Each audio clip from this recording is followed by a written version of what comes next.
Hello everyone, this is Sheba, Assistant Professor, Department of Computer Science.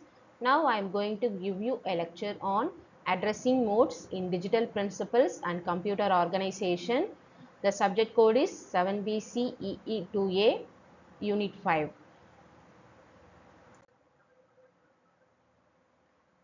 In this lecture, we are going to see about the basics of an instruction and its format, and about addressing modes, and about the different kinds of addressing modes, and the numerical example for various addressing modes.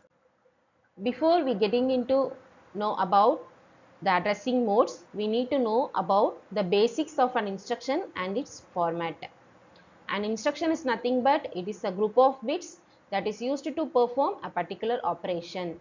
In a computer organization, a processor fetches the instruction from memory and decodes the bits to execute the instruction. In this diagram, we can see that an instruction is divided into three parts. One is address field and another one is opcode, that is operation code field, and third one is mode field. Address field has 12 bits, opcode field has 3 bits and mode field has 1 bit. Opcode denotes the operations to be performed.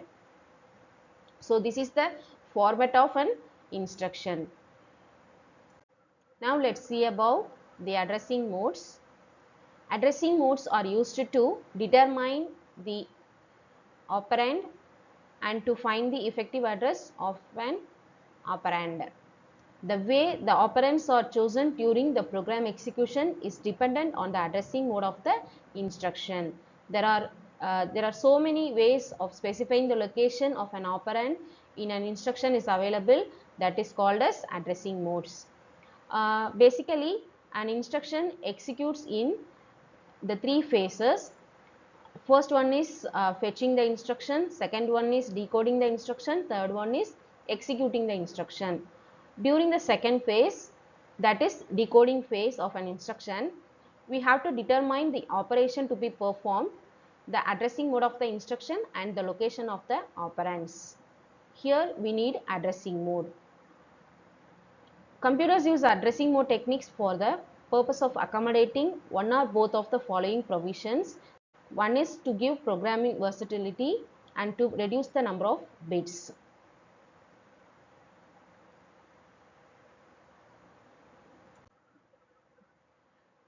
Now let's see the various types of addressing modes.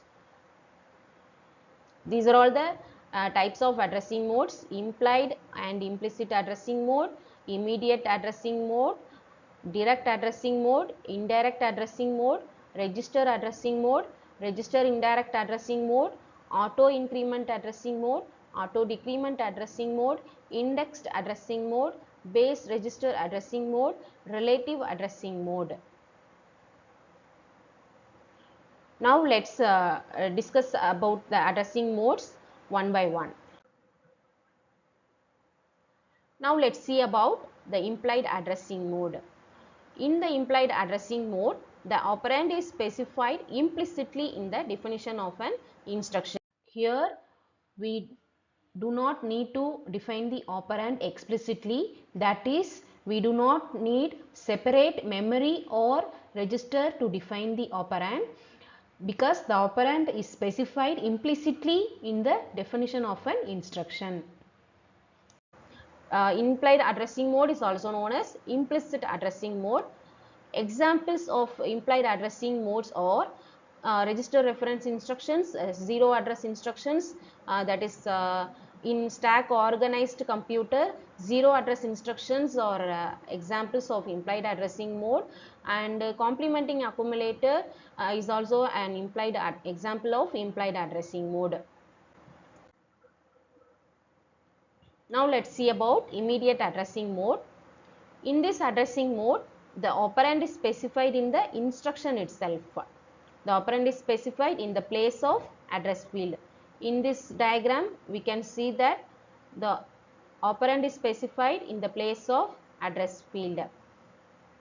So here from this we can understand that immediate addressing mode, It is useful for initializing registers to a constant value. Here I have given two examples for immediate addressing mode. First one is add 10. Here the add is opcode and 10 is the value of operand. When this instruction is executed, the content of accumulator will be incremented by 10. Another one example is move or 20. When this instruction is executed, the constant value 20 will be stored in the register OR. These are all the examples of immediate addressing mode. Next, let's discuss about direct addressing mode. In this addressing mode, the address field of the instruction contains the effective address of the operand. That is, effective address equal to the address field. It is also known as absolute addressing mode. Here I have given an example, add x. When this instruction is executed, it will increment the value stored in the accumulator by the value stored at memory location x. So here x represents the memory location, that is the effective address of the operand. Next, let's discuss about indirect addressing mode. In this addressing mode, the address field of the instruction gives the address where the effective address is stored in memory. Here we need two references to memory to fetch the operand. I have given add x as an example. When this instruction is executed, it will increment the value stored in the accumulator by the value stored at memory location specified by x.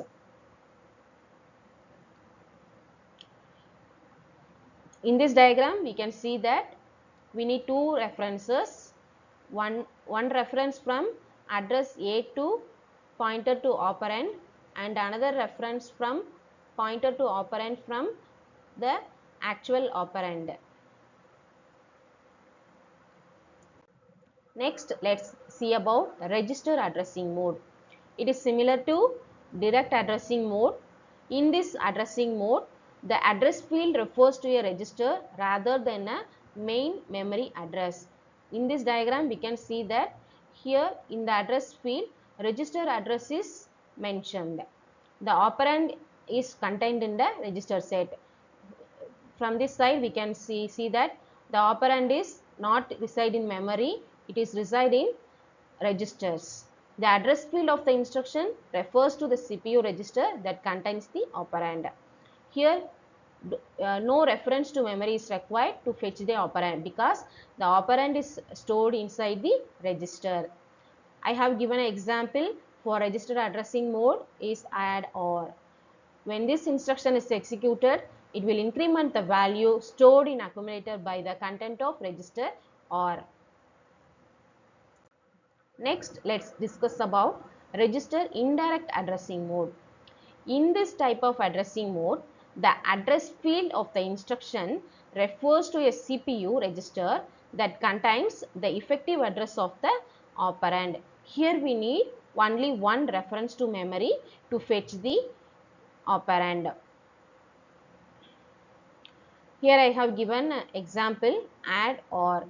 When this instruction is executed, it will increment the value stored in the accumulator by the content of memory location specified in register OR. From this diagram, we can see that it is likely similar to indirect addressing mode. Next, let's discuss about auto increment addressing mode. It is a special case of register indirect addressing mode.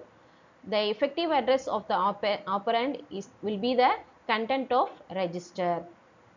From this diagram, we can see that there is instruction and register set and one memory is present.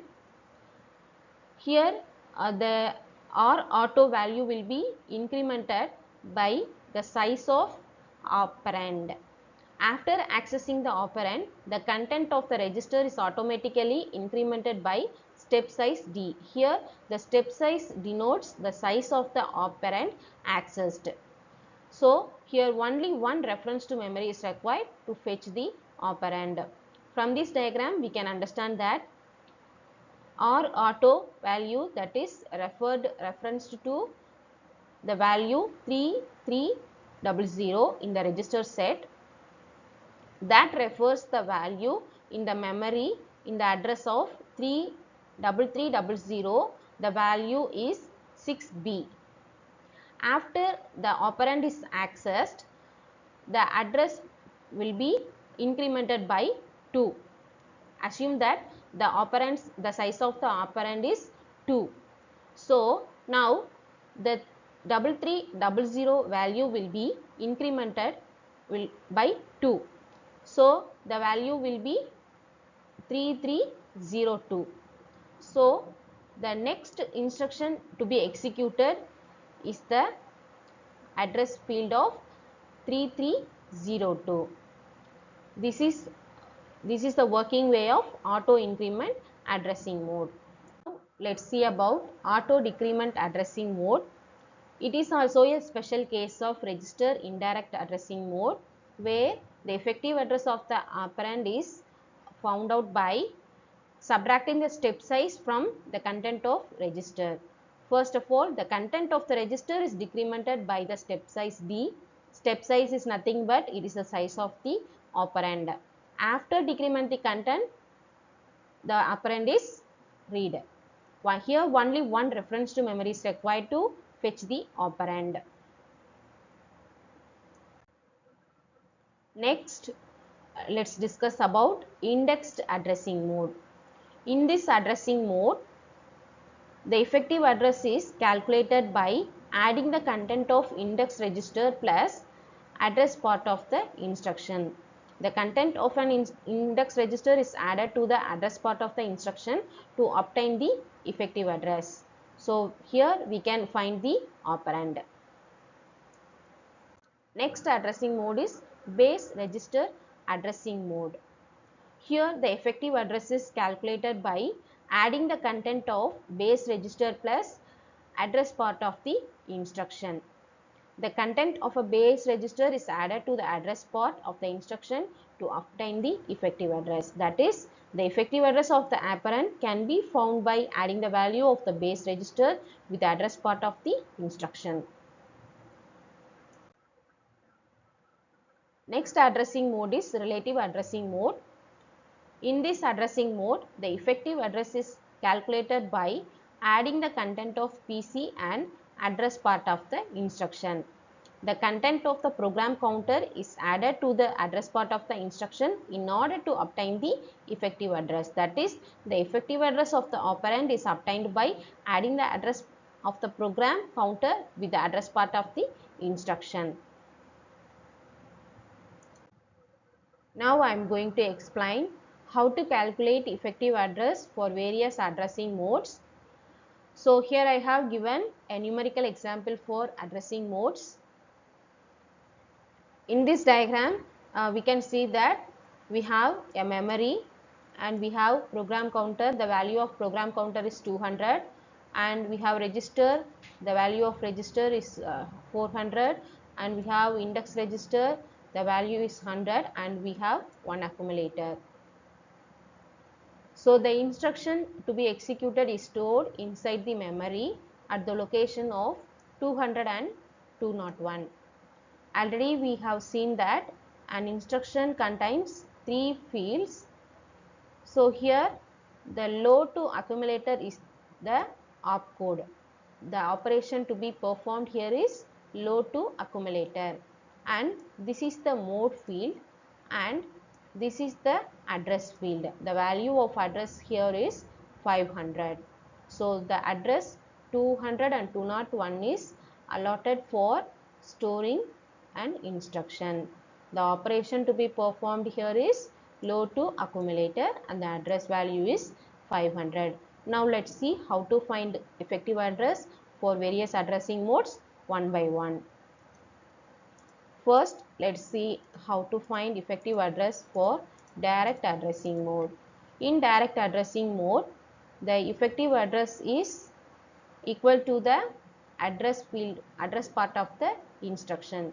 So directly we can consider that here the address value is 500, right? So this will be the effective address of the operand.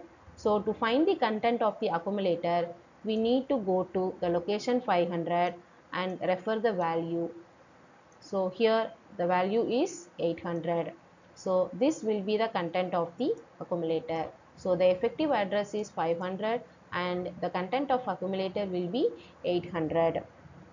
Next, let's see how to find effective address for immediate addressing mode.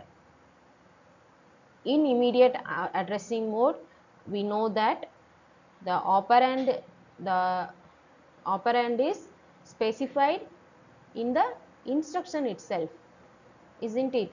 In the place of address, the operand is specified, isn't it? So here the address value is 500, right? So this 500 will be the operand, that is content of the accumulator. So the respective address will be the effective address. So for immediate addressing mode, the effective address will be 201 and the content of accumulator will be 500. Next, let's see how to find effective address for indirect addressing mode. We know that indirect addressing in indirect addressing mode, the address part contains the address where we have to find the effective address of the operand. So here the address given is 500, right? So go to the location 500. This is the first reference, and in the address 500 the value stored is 800. So again we have to refer the value. So again go to the location 800 and here the value is actual content to be stored inside the accumulator is present here, that is 300. So the indirect addressing mode, 800 will be the effective address and 300 will be the content of accumulator. Next, let's see how to find effective address for relative addressing mode. To find the relative address, we need to add the content of program counter and the address part of the instruction. So here the address part of the instruction has the value 500. So 500 plus program counter always denotes the next instruction to be executed. So the next instruction to be executed is here. So the particular address is 202. So the value is 202 to be added with 500. So the total value will be 702. So the effective address found in relative address is 702. So to find the content of accumulator, we need to go to the location 702.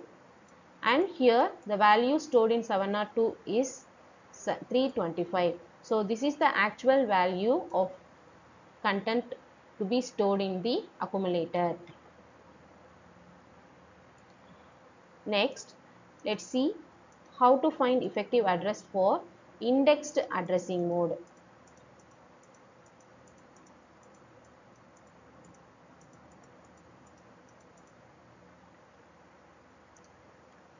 For index addressing mode, to find the effective address, we need to add the content of base register plus the content of address field. So here we have 100 plus 500. So 600 is the effective address of index addressing mode and the content of the accumulator will be located in the address of 600.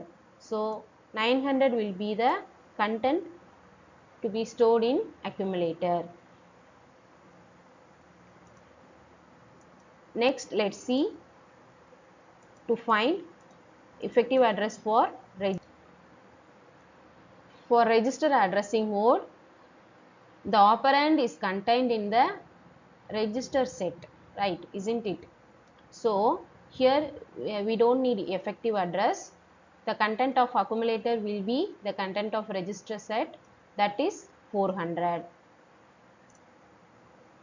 Next, for register indirect addressing mode, we are going to find the effective address. The address field of the instruction refers to a CPU register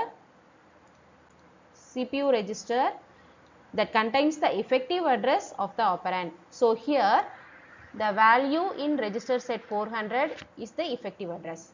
So we need to go to the location address 400. Here the value 700 will be the content of accumulator.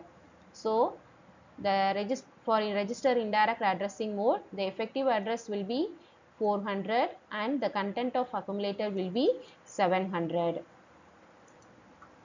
Next, I am going to tell you finding effective address for auto increment addressing mode.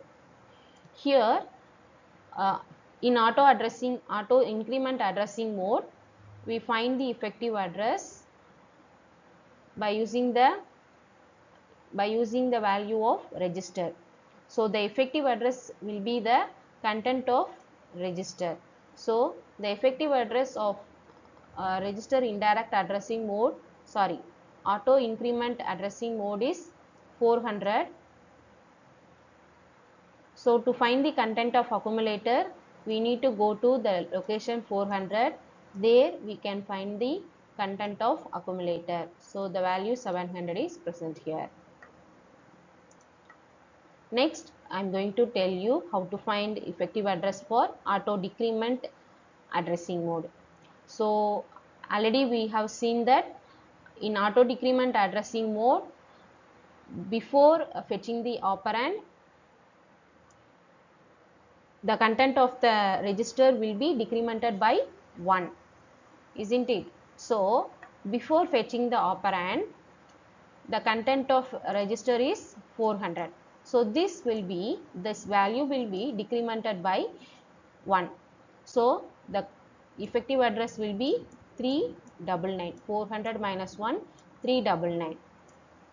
After that, to find the content of the accumulator, go to the location 399 in the memory and find the content of accumulator, that is 450. So up to this we have seen about addressing modes and various types of addressing modes and how to find effective address for various addressing modes. I hope this lecture will be very helpful to you. Thank you.